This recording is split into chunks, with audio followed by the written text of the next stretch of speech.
Olá pessoal, tudo bem com vocês? Espero que estejam todos bem. Hoje vamos continuar a nossa aula de CFE 464, Acionamentos e Comandos Elétricos, para o curso técnico em Eletrotécnica. Meu nome é Eric Matheus da Silveira Brito, sou professor da Universidade Federal de Viçosa, Campus Florestal, e esta é a aula 3, Dimensionamento de Fusíveis. Nesta aula, nós vamos ver um pouquinho sobre o que são os fusíveis, né, e qual que é o princípio de funcionamento desses equipamentos, desses instrumentos de proteção, e além de estudar a sua estrutura básica. Vamos ver algumas especificações técnicas, exemplos de fusíveis comerciais, algumas precauções na substituição de fusíveis e vamos finalizar a nossa aula com o dimensionamento de fusíveis para aplicações industriais. Bom, vamos à primeira pergunta. O que são fusíveis? Vocês com certeza já ouviram falar nesse equipamento, né? Na primeira aula dessa disciplina nós falamos um pouquinho também do que são os fusíveis. E eles são dispositivos de proteção contra a corrente de curto-circuito.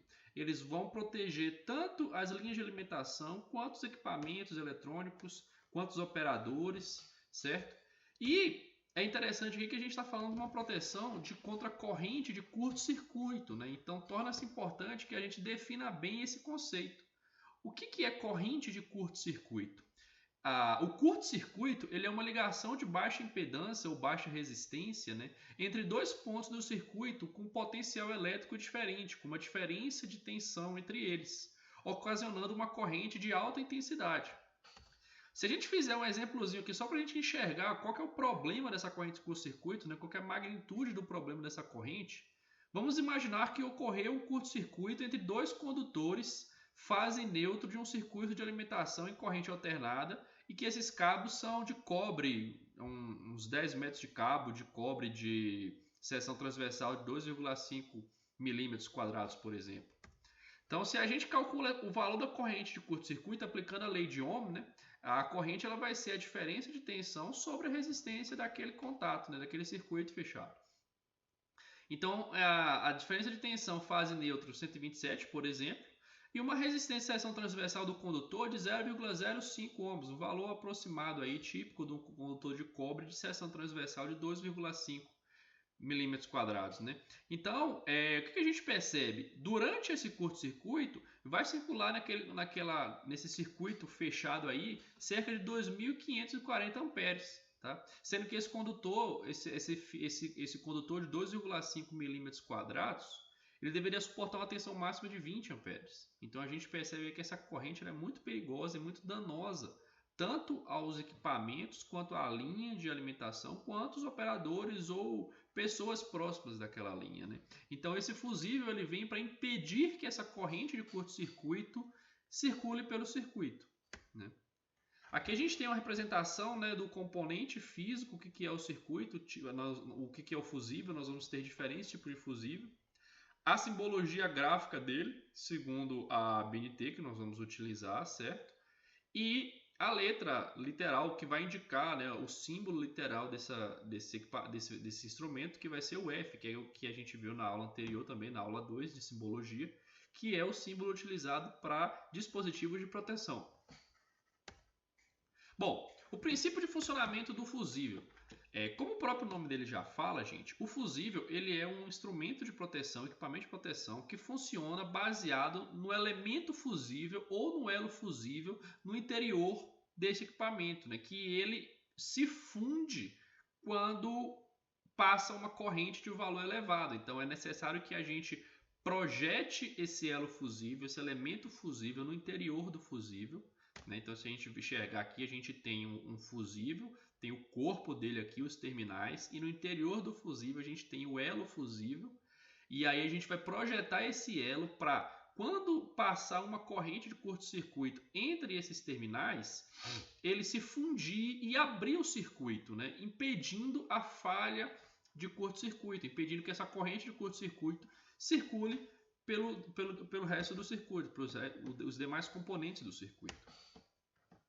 Essa fusão ela se dá através do efeito Joule, onde esse condutor metálico, sendo percorrido por corrente elétrica, ele vai absorver energia e dissipá-la na forma de calor, na fórmula de RI quadrado, certo?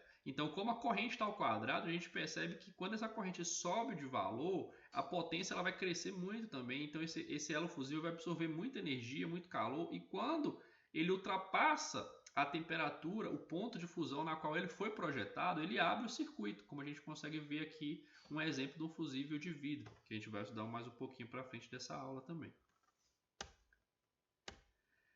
Esse elo fusível ele pode ser de chumbo, de estanho, de cádmio ou de outras ligas metálicas. O que vai variar aqui principalmente é o ponto de fusão, né, para aguentar correntes mais elevadas, por exemplo, ou mais baixas. Esses elementos fusíveis eles ficam alojados dentro de um capsulamento que normalmente vai ser um vidro ou cerâmica, porcelana, né? E esse corpo que a gente chama ele é hermeticamente fechado, ou seja, ele não vai trocar calor com o meio, justamente para ele conseguir absorver aquele calor que está sendo dissipado no elo lá para fazer a fusão do elo fusível quando atravessado por uma corrente de curto. E dentro desses alojamentos, né, desse corpo, pode existir um material granulado isolante, que normalmente a gente utiliza areia de quartzo, para suprimir os arcos elétricos, porque se passa uma corrente muito grande ali, mesmo que instantânea, e a gente abre aquele circuito de forma abrupta, né, pode formar ali um arco elétrico que pode levar a incêndio, danificação do componente e etc. Então, a gente utiliza dentro desse corpo do fusível vai ter esses materiais isolantes aqui para tentar suprimir esses arcos elétricos no momento de ruptura da corrente. A maioria dos fusíveis, pessoal, ele vai possuir no seu corpo um indicador da integridade do elo fusível. Então a gente consegue enxergar se aquele fusível foi atuado ou não, foi queimado ou não, através desse indicador. É interessante nesse ponto aqui a gente falar que o fusível ele é um elemento descartável. Isso quer dizer que ele serve para proteger o circuito, mas uma vez que ele atua na proteção de corrente de curto-circuito, ele queima, o elo fusível funde e esse fusível ele não pode ser mais utilizado, porque ele mantém o circuito aberto. Então é necessário fazer a substituição desse fusível, ele estraga, ele queima, né? E aí a gente consegue identificar se ele foi atuado, se ele foi queimado ou não, através desse indicador de integridade aqui. Então, em geral, existem vários tipos de fusível, mas de forma geral, a estrutura básica deles é a mesma, né? Então sempre vai ter uma base, né? Uma base metálica de contato, né? O que vai permitir o contato por onde a corrente curto-circuito, a corrente do circuito, né? Ou a corrente de curto-circuito vai passar pelo fusível. Tem o corpo onde está alojado tanto o elo fusível quanto aquele material isolante que serve como extintor de arco elétrico, né? Muitas vezes esse material isolante também é chamado de extintor. Tem o elo fusível que também fica dentro desse corpo, responsável, né, por interromper então o circuito na ocorrência de uma falha. E ele vai ter um indicador. Esse indicador ele pode ser uma espoleta, pode ser uma linha, pode ser uma linha em paralelo com o elo fusível, que quando o elo fusível estoura, essa linha em paralelo, esse fio em paralelo também arrebenta, né? Pode ser, no caso daquele fusível de vidro que a gente viu, a gente pode conseguir enxergar o elo fusível através do vidro. Então sempre tem uma forma da gente perceber se aquele fusível ele foi atuado ou não. Algumas especificações técnicas, pessoal, que a gente vai encontrar no corpo do fusível, então a gente precisa aprender a ler as informações que tem no fusível. E elas dizem respeito à sua condição de operação, né? Então aqui a gente tem dois exemplos de fusível. E a primeira coisa que é muito importante para a gente prestar atenção no fusível é a sua corrente nominal. Então essa corrente nominal ela significa, né, ela representa a corrente máxima que esse fusível suporta sem interromper o funcionamento. Então seria aquela corrente que deve passar normalmente, naturalmente pelo circuito e o fusível não deve atuar.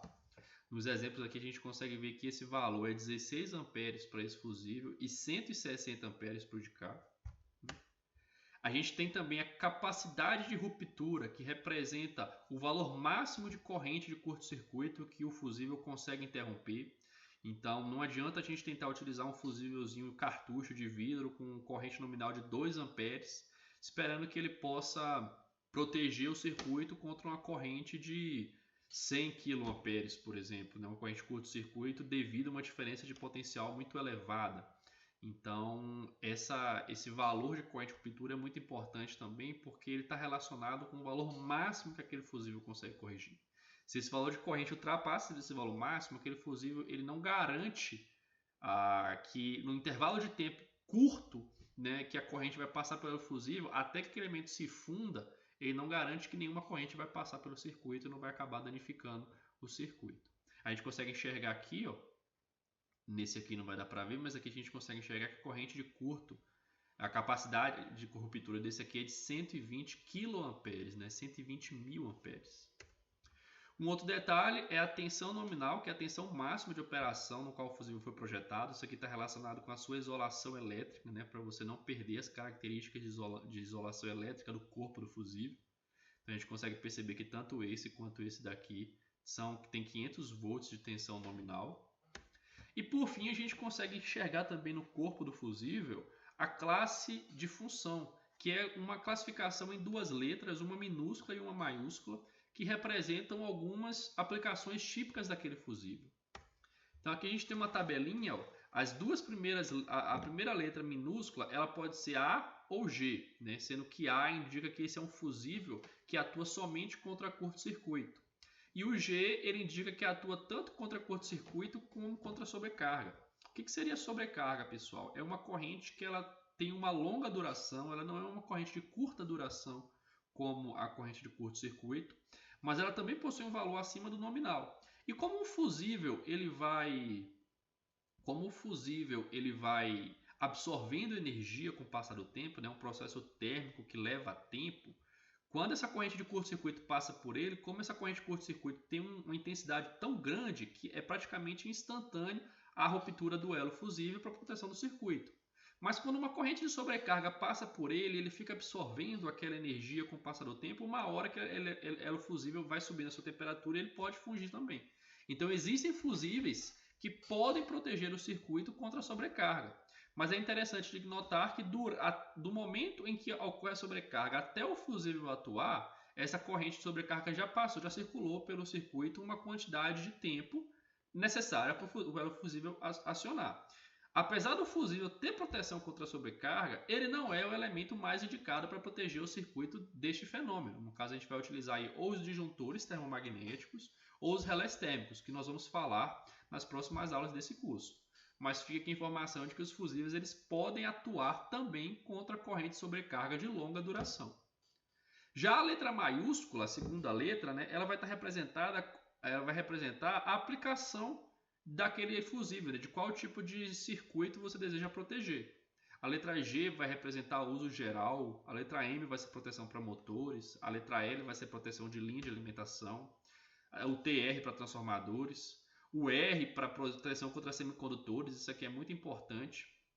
O R e o S, né, a gente frisar, porque os semicondutores eles precisam de uma atuação muito rápida do fusível, então eles vão querer um tipo específico de fusível, que são os fusíveis ultra rápidos, nós vamos falar sobre eles também. E aí aqui nesses dois exemplos a gente consegue ver aqui essa classificação.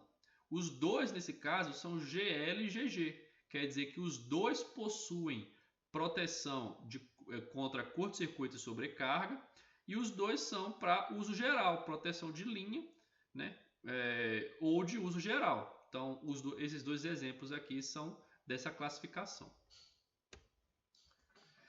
Os fusíveis eles também podem ser classificados com relação ao tempo de atuação, tá, pessoal? E essa informação, na grande maioria das vezes, não vem escrita no corpo do fusível. É necessário verificar o datasheet dele para que a gente consiga saber se ele vai ser um fusível de efeito rápido, que esse tipo de fusível é utilizado em circuitos resistivos. Por que circuitos resistivos? Os circuitos resistivos, na grande maioria das vezes, quando você liga um circuito resistivo, ele não dá um pico de corrente, ele já vai instantaneamente para o seu valor nominal de corrente e ali permanece. Então você consegue dimensionar um fusível para um circuito resistível para proteger uma corrente pouco acima do seu valor nominal, sem nenhum tipo de preocupação com a corrente de pico daquele circuito. Então é um fusível que, se você quer proteger contra 20 amperes e deu 25, 30, aquele fusível durante a partida, né, durante o momento que você liga um circuito resistível, aquele fusível já deve atuar porque houve alguma coisa, aconteceu alguma coisa ali que fez essa corrente subir que não deveria ter ocorrido. Um exemplo desse tipo de circuito são chuveiros elétricos, fornos elétricos, circuitos de iluminação em geral, né? A gente tem também os fusíveis ultra rápidos, que eles têm uma velocidade de atuação ainda superior à do fusível rápido. E eles são utilizados para proteção de circuitos eletrônicos que vão possuir cargas ou componentes que são muito sensíveis a essa variação de corrente, como no caso semicondutores de potência, né? Transistores, tiristores, GTO, etc. Então, são circuitos que vão precisar de uma ação muito rápida, ultra rápida, de atuação desse fusível durante um curto-circuito. Como exemplo aqui a gente vai ter circuitos com retificadores, inversores de frequência, etc. Esse tipo de circuito aqui vão ser, os fusíveis que nós vamos usar aqui, eles vão ser o da segunda letra R ou S. E a gente tem o que a gente chama de fusível retardado. Esse nome está relacionado com o tempo de espera que esse fusível tem que aguardar sem atuar, suportando uma corrente de partida de circuitos, principalmente indutivos, que pode assumir valores até 10 vezes do valor nominal, né? Então vamos pegar, por exemplo, aí um circuito de acionamento de um motor elétrico, que é uma carga indutiva, né? No momento da atuação, no momento que a gente parte esse motor, a corrente de partida dele pode ser até 10 vezes maiores que a corrente nominal. Só que essa corrente vai durar 5 segundos, 10 segundos, um tempo curto, né? E aquele fusível tem que suportar essa corrente de partida durante esse tempo de partida. Senão, o fusível nunca permitiria que o motor fosse ligado. Quando a gente tenta ligar o circuito, se a gente utiliza um fusível rápido, por exemplo, o fusível atua por causa da corrente de pico, não deixa ligar o motor, troca o fusível e quando tenta ligar de novo acontece o mesmo erro, né? O mesmo erro de projeto. Isso aí, muitas vezes na indústria, quando vocês vão ver, por exemplo, se o motor não está ligando, o motor não está partindo, o fusível está queimando, o que está acontecendo? Possivelmente está se utilizando o fusível de efeito rápido ou ultra rápido para a partida de um motor. Aqui a gente consegue ver uma curva característica dos fusíveis, né? E ela tem algumas informações importantes. Ela é uma curva em log-log, tá, pessoal? E aqui no eixo X, a gente tem a capacidade de corrente, ó, corrente em amperes, o valor eficaz. 1, 10, 100, 1000. E aqui a gente tem o que a gente chama de tempo de fusão virtual. É o tempo que aquele fusível deve suportar aquela corrente. Então, se a gente pega aqui, por exemplo, um fusível de 10 amperes, né? Um fusível de 10 amperes, ele protege um circuito, a passagem de corrente de 10 amperes, se a gente subir aqui, ó, um tempo infinito, porque ele foi projetado para proteger contra 10 amperes. Então, se passa 10 amperes, que é essa linha aqui, né? Vamos pegar aqui a caneta, né? Então aqui, ó, essa linha aqui é o de 10 amperes. Então, se passa uma corrente de 10 amperes no circuito, esse fusível vai ter um tempo virtual de fusão infinito para atuar, porque ele nunca vai atuar protegendo contra 10 amperes. Ele foi projetado para 10. Agora, durante a partida, esse fusível ele aguenta 20, ele aguenta 30, ele aguenta 40, 50, 60 amperes. O que muda é o intervalo de tempo que ele vai suportar antes de atuar. Por exemplo, um fusível de 10 amperes, vamos supor que a gente quer utilizar esse fusível de 10 amperes para a partida de um motor que a corrente de partida é de 50 amperes, né? Então aqui 10, 20, 30, 40, 50, tá aqui, ó. 50 amperes, né? Vai interceptar essa curva de 10 amperes nesse ponto aqui, ó.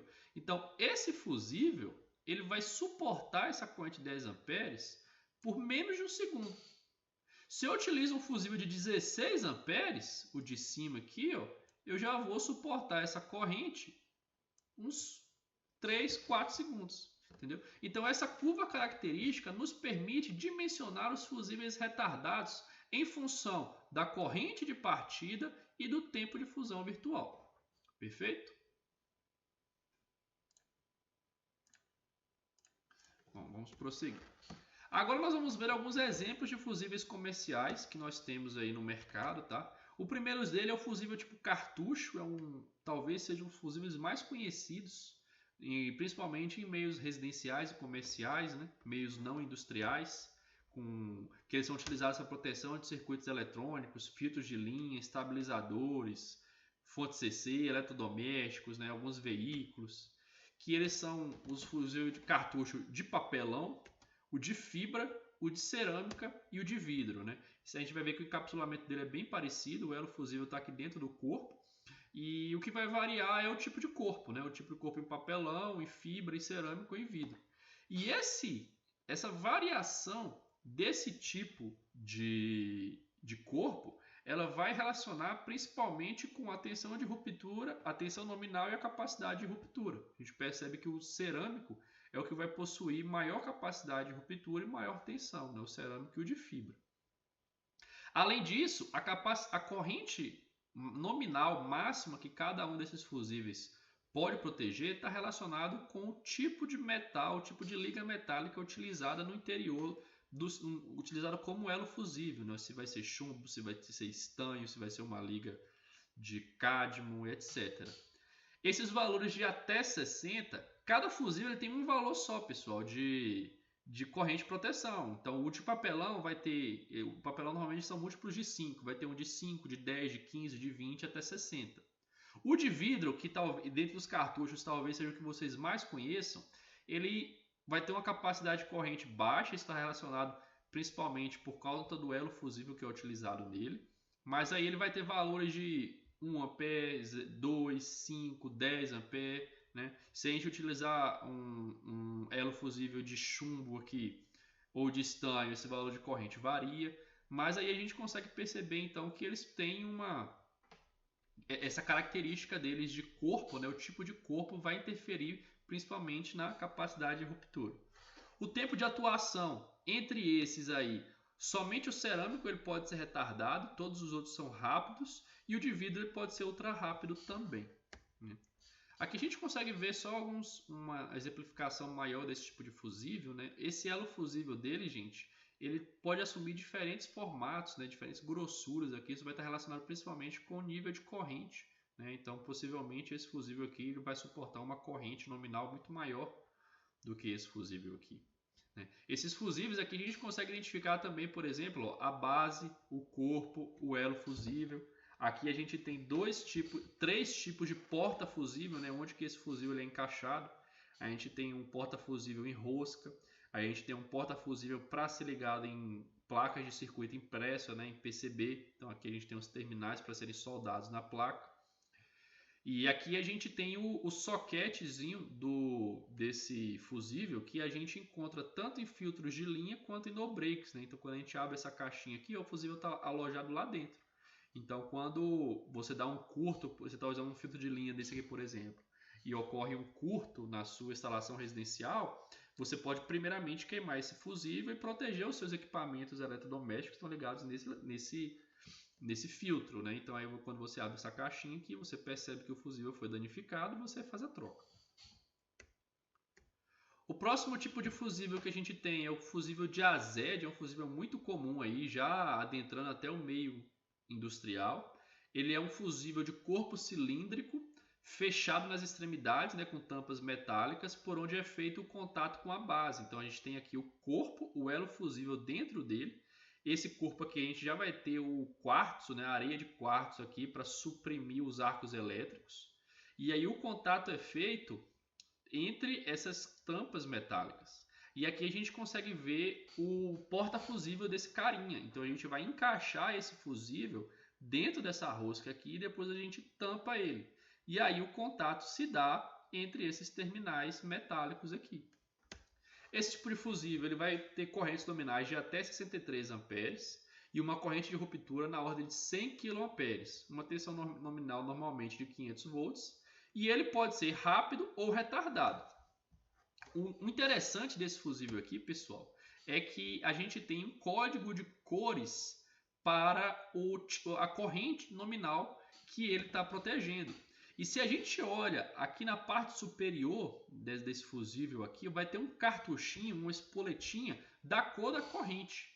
Né? Então, se é um fusível, por exemplo, que é um fusível de 20 amperes, se a gente conseguisse olhar aqui nessa cabecinha aqui, nesse contato metálico do fusível, a gente veria uma espoletinha azul.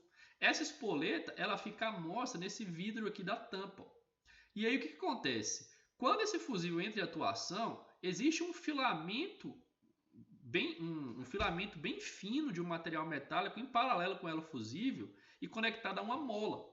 Quando o elo fusível estoura, ele estoura também esse filamento que solta a mola, e a mola vai e estoura essa espoleta. Então, através dessa espoletinha que tem aqui na cabecinha aqui do fusível, a gente consegue perceber se o fusível entrou em atuação ou não. Então, seria o indicador de operação desse fusível. E aí a gente consegue verificar por esse vidrinho aqui. Uma outra característica muito interessante é que para conectar esse fusível na base, nós precisamos de roscas adaptadoras. Eu não posso simplesmente jogar esse cara aqui dentro. Eu preciso dessa rosca para encaixar ela na rosca. E essa rosca ela serve para evitar que quando um fusível queime, né, ele estrague e você faça a substituição do fusível, você conecte um fusível de corrente diferente, né? Então, por exemplo, você tem um fusível de 20, né? Então, é uma rosca que a cor dela é correspondente à cor nominal do fusível, no caso azul. Então, você vai ter uma rosca dessa azul. E aí, o diâmetro dessa rosca é compatível com o diâmetro dessa base metálica aqui. Se você tenta tirar se esse fusível estoura e você vai fazer substituição, se você usar um fusível de corrente menor, esse fusível vai ficar bambo, vai ficar frouxo. E se você tentar utilizar um fusível maior, ele não vai entrar nesse orifício aqui, ó, porque o cabeçote dele vai ser maior, né? Então é uma forma de você evitar a substituição errônea do fusível. Nós vamos ter outro tipo de fusível aí, como o fusível SiliZed. Ele vai ser idêntico ao Diazed, só que ele tem ação ultra rápida. A gente viu que o Diazed ele é rápido ou retardado, né? E esses fusíveis eles podem ser indicados por essa faixa amarela no corpo aqui, ó. E a gente tem o NeoZed. O NeoZed ele é idêntico ao Diazed, mas ele tem um tamanho reduzido. O corpo dele é bem menor se comparado ao Diazed. E ele vai ter dois tamanhos padrão, né? O DI1 e o D01 e o D02. Esses formatos diferentes, tamanhos diferentes. E aí cada um desses tamanhos vão ter uma faixa de corrente aí de operação nominal também. Um outro tipo de fusível muito utilizado aqui na indústria, em quadros elétricos, quadros de proteção, são os fusíveis NH. Esse NH é de uma sigla alemã que significa baixa tensão. Ele é um fusível de corpo isolante em cerâmica na forma quadrada e ele tem os contatos tipo faca, né? Então esse contato aqui que a gente encaixa ele no suporte, né? Então a gente consegue ver aqui onde que a gente vai encaixar esse fusível no suporte, no porta-fusível, né? Então a base dele aqui já está, a base do porta-fusível aqui entra em contato com a faca, né? E a gente tem um corpo cerâmico, o elo fusível está dentro desse corpo, também possui aqui os cristais de quartzo para supressão do arco elétrico. Esse fusível já tem uma capacidade nominal de corrente bem maior se comparado com o Diazed, né? Até 630 amperes. E uma corrente de ruptura também muito maior, né? 20% maior, né? De 120 kA. A sua tensão também de ruptura também é maior. O seu corpo em cerâmica ele possui uma isolação elétrica maior, então ele suporta uma tensão de até 690 volts. E ele também pode ser rápido ou retardado. Assim como a gente tinha o fusível SiliZed, que era análogo ao fusível Diazed, porém ultra rápido, a gente vai ter o fusível Citor, que ele é análogo ao NH, só que com acionamento ultra rápido. E ele vai ser empregado para circuitos envolvendo semicondutores, porém semicondutores de uma potência mais elevada. Esses fusíveis aqui eles chegam a correntes de até 900 amperes, maiores até que os fusíveis NH, né? Então a corrente dele está até 630, mas ele pode chegar até 900 amperes. E o tempo de atuação dele é ultra rápido. Finalmente, a gente tem os fusíveis HH, que são fusíveis cilíndricos, né, com corpo isolante em proteção, e eles são utilizados para aplicações de alta tensão, né, mas essa alta tensão ligados em sistemas de média tensão, como transformadores de subestações. Eles vão ter corrente até de 500 amperes e uma corrente de ruptura de até 80 kA. Então a gente consegue perceber que a corrente de ruptura dele aqui é inferior aos demais. Mas o grande lance desses fusíveis está relacionado com a sua tensão nominal, que chega até 36 kV de operação, né? Esse fusível aqui, por esse desenho, talvez vocês não consigam enxergar a dimensão do tamanho desses fusíveis, mas eles são fusíveis já bem grandinhos, os bitolos fusíveis aqui utilizados, né, como o slide já fala aqui, para proteção em subestações, né, de entrada de transformadores com uma tensão elevada, certo? Tem uma tabelinha aqui que a gente consegue ver a cota desse fusível aqui, né? Então, se a gente pega um fusível, por exemplo, de um fusível de 36 kV, o que a gente consegue perceber? Que quanto maior a tensão, menor a corrente de ruptura, né? Obviamente, quanto maior a tensão nominal, menor a corrente de ruptura que ele consegue proteger. Mas também maior o corpo do cilindro, né? Então, um cilindro, um fusível HH para uma proteção de tensão de 36 kV, ele tem aí 500 milímetros, né? São 50 centímetros o tamanho dele. Então, é uma bitela de um fusível. Aqui tem algumas precauções que a gente deve sempre atentar quando a gente for fazer a substituição de fusíveis, pessoal. A primeira delas, é a mais básica de todas, é da gente nunca utilizar um fusível com capacidade superior ao projetado para uma instalação, nem por um curto intervalo de tempo. O que é isso? Vamos supor que a gente tem uma instalação e foi o eletricista, o projetista, né, viu que aquela instalação precisava de um fusível projetado para 10 amperes. E no momento da instalação ou da substituição, você não tinha um de 10, mas você tinha um de 12. Né? Então você fala assim, então eu vou colocar aqui um de 12. É errado fazer isso porque 12 amperes para aquele circuito já pode ser uma sobrecarga, já pode ser uma situação que deva ser protegida, no caso de circuitos resistivos, por exemplo. Né? Então a gente nunca deve substituir um fusível por um maior. A gente pode substituir por um menor, né, num curto intervalo de tempo, até você comprar, adquirir um novo.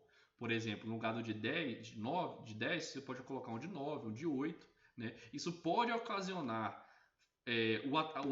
a atuação desse fusível em situações onde não deveria. Né? Então, se você pega um circuito para 10 amperes, você coloca um fusível de 8, quando passa uma corrente de 8, 9 amperes, aquele fusível vai atuar indevidamente, né? Mas é melhor você proteger um circuito nesse sentido do que você colocar um de 12 e enquanto está passando um 11, 12 amperes, ele está danificando o seu circuito devido a essa substituição errônea. Isso aqui parece até engraçado a gente falar isso, né, pessoal? Mas assim, na falta do fusível, nunca utilize nenhum tipo de remendo ou gambiarra. Porque o que é o fusível? É um contato elétrico. Né? Então, se aquele fusível arrebenta e você pega um fio e conecta nos seus terminais, você está dando um curto no fusível, o seu circuito vai funcionar perfeitamente. Só que ele vai funcionar sem proteção contra a corrente de curto. Se der um curto-circuito, o seu circuito não vai estar protegido, o operador, as pessoas ao redor daquele circuito não vão estar protegidos. E por mais que isso pareça óbvio, eu já vi muita gambiarra na prática de um fusível que estourou e aquele circuito precisava continuar a operação naquele momento, não tinha outro. E aí foi colocado algum contato metálico ali para curto-circuitar o fusível, certo? Então nunca façam isso. Antes de religar o circuito depois de uma falha, né, depois que o fusível atuar, você deve sempre rastrear o motivo da falha antes de religar o circuito. Então imagine que você está com o circuito de operação e de repente, pum, ele desliga. E aí quando você vai ver, ele desligou porque o fusível armou, o fusível queimou. Aí você fala assim, não, foi o fusível, troca aqui e liga. Se você faz isso, você não descobriu a causa de por que aquele fusível queimou. Né? Então por mais que você esteja protegido novamente, aquele fusível pode desarmar de novo. Ele pode armar de novo, desculpa. E você precisa, então, antes de religar, você tem que fazer a troca do fusível, você vai colocar um fusível novo, mas você tem que verificar o que causou, o que originou aquela falha, né? Que seja de curto-circuito ou seja de sobrecarga, no caso dos fusíveis que protegem contra a sobrecarga. Vocês devem sempre, preferencialmente, utilizar fusíveis novos na substituição de um queimado. Uma coisa que eu já vi muito acontecer é tipo assim, um fusível estragou e aí é um fusível de 10 amperes e assim, sempre que um fusível queima, estraga, é porque aquele circuito estava em operação. E aí você deseja que aquele circuito volte à operação o mais rápido possível. Então você vai ver, eu tenho aqui vamos pensar aqui no meio doméstico, né, residencial. Aqui na minha airfryer tem um fusível, aqui no meu micro-ondas tem outro fusível de tamanho parecido e tal. Então vamos substituir aqui só por enquanto. Isso não é recomendado, gente. Até primeiro porque você vai pegar um fusível que já estava em uso. Segundo que você vai deixar o seu outro equipamento sem proteção. E terceiro que é sempre recomendado que você coloque um equipamento novo, né? Quando a gente fala de proteção, a gente sempre tem que optar por proteções novas, que tenham integridade 100%, em teoria, né? E isso, uma boa prática, principalmente no meio industrial, é se você sempre ter um estoque de fusíveis para caso de ocorrer uma falha. Então você já vai lá no seu estoque, você já pega um fusível novo e substitui. Isso é uma prática muito interessante que evita, né, que você faça qualquer um desses tipos de gambiarra que eu comentei aqui. Bom, pessoal, na última parte dessa nossa aula aqui, nós vamos falar um pouquinho do dimensionamento de fusíveis rápidos e ultra rápidos, primeiramente, né? Esse tipo de fusível deve ser dimensionado em função da sua corrente nominal do circuito de carga, porque, como eu falei, são circuitos que não vão possuir uma corrente de pico. Então, esse fusível ele não tem que ter um tempo, ele não tem que ser retardado. Então, se a corrente do seu circuito é de 10 amperes, seu fusível tem que proteger contra 10 amperes, né? O que a gente faz é sempre dar uma folguinha, né, de 20% no dimensionamento do fusível. Então, se é um circuito que tem uma corrente nominal de 10, a gente escolhe um fusível 20% maior. No caso, por exemplo, um de 12, né? Para a gente garantir que o 10 ali, que é uma corrente nominal, às vezes ela pode fazer o fusível atuar quando não deveria. Um exemplo aqui, né? Então, imagine que a gente quer dimensionar um fusível para proteção de um circuito de acionamento de um forno elétrico industrial com uma corrente nominal de 32 amperes, né? Como que a gente faria isso? Simples. A corrente do meu fusível, né? A corrente nominal do meu fusível tem que ser maior ou igual à corrente nominal da carga vezes um fator de 1,2, que seria 20% aí de folga. Então, se essa corrente vale 32, né? Se a gente multiplica por 1,2, eu tenho que escolher um fusível de pelo menos 38,4. E aí eu vou escolher o próximo fusível acima, comercial, né? No caso aqui, para a solução desse problema, eu optei por um fusível de 40 amperes para proteger esse meu circuito. Eu tenho que ter em mente aqui, né, também, né, eu tenho que ter em mente aqui que essa diferença de 40 para 32, ela não pode ser muito grande, porque eu tenho que considerar se passa uma corrente de 33, 34, 35, 36, se isso não vai acabar danificando o meu forno. Então isso também tem que ser levado em conta no projeto. E aí, dependendo, a gente coloca uma folga menor, 10%, 5%. Mas em geral, 20% é uma prática comum aí no dimensionamento de fusíveis. Já os fusíveis retardados, eles são um pouco mais delicados, né? Então, para eu fazer o dimensionamento de um fusível retardado, eu tenho que levar em conta o tempo de duração da corrente de partida das cargas indutivas ou capacitivas. E para isso eu tenho que fazer dois critérios no dimensionamento de fusíveis retardados. O primeiro, eu tenho que avaliar o tempo de fusão virtual que a gente viu naquele slide lá da curva característica do fusível. E esse fusível deve suportar a corrente de partida durante o tempo de partida. E o segundo critério é que a corrente nominal deve considerar essa folga de 20% que a gente acabou de fazer para o fusível rápido e ultra rápido, né? Então a gente tem que garantir que o fusível ele atenda a esses dois critérios. Vamos a um exemplo. Imagine que eu quero fazer o dimensionamento de um fusível para o acionamento de um motor trifásico na configuração de partida direta, né? Ou seja, eu vou alimentar esse meu motor direto com a tensão da rede elétrica. Então perceba aqui no meu circuito de força, né, de potência, que eu tenho um disjuntor, fusível, relé térmico e o contator, que é o elemento de manobra, né? Tudo aqui, só o diagrama de potência. E eu quero fazer o acionamento desse motor, eu quero saber como que eu dimensiono o fusível para essa aplicação. Então, as características do motor aqui é um motor trifásico de 5 HP, 4 polos, tensão 220, 60 Hz, e o tempo de partida dele é de 5 segundos. Essa informação eu consigo no datasheet do motor que eu escolhi. Então, imagine que eu tenho aqui o datasheet, um catálogo da WEG, por exemplo, para motores W21 de 4 polos, 60 Hz. E aí eu vou procurar o meu motor aqui, ó, 5 CV, né, 5 HP. Ele vai possuir, então, uma corrente nominal, uma corrente em operação normal de 14 amperes, mas ele tem uma corrente de partida, né, um fator IP sobre N de 7,2. Isso quer dizer que a corrente de partida ela é 7,2 vezes maior que a corrente nominal. Com isso, a gente consegue calcular a corrente de partida desse motor. Seria, no caso, 100,8 amperes. Então, perceba que um motor com corrente nominal de 14 amperes possui uma corrente de partida de 100,8. E esse fusível deve suportar essa corrente pelo tempo de 5 segundos. Então, aqui a gente tem uma curva característica de um fusível NH, certo? E aqui a gente olha o tempo virtual, 5 segundos. 1, 2, 3, 4, 5. 5 segundos eu vou olhar aqui nos 100 amperes, que é aproximadamente a corrente que eu quero proteger durante a partida. E aí eu tenho aqui dois fusíveis possíveis. Eu tenho a curva de 25 e a curva de 30 e 35 amperes. E aí vem a pergunta: qual fusível eu devo escolher para fazer a proteção desse motor? O de 25 ou o de 35? Gostaria que vocês pausassem o vídeo agora e tentassem achar a resposta para essa pergunta. Bom, gente, espero que vocês tenham pausado o vídeo, né? E a resposta é o fusível de 35. Por quê? O fusível de 25, durante 5 segundos, ele vai proteger por uma corrente inferior a 100. Então, ele não vai suportar a partida do meu motor, ele vai acabar atuando. Já o fusível de 35, em 5 segundos, suporta uma corrente superior a 100, que é o necessário para fazer o meu motor partir. Então, a escolha correta seria um fusível de 35 amperes. Só que a gente verificou só o primeiro critério, né? Então a gente tem que verificar se o segundo critério também é obtido. Eu tenho aqui então que a corrente no meu fusível tem que ser 20% maior que a corrente nominal, só que a minha corrente nominal é de 14, né? Então 14 amperes vezes 20% daria uma corrente de 16,8 amperes. E eu escolhi um fusível de 35.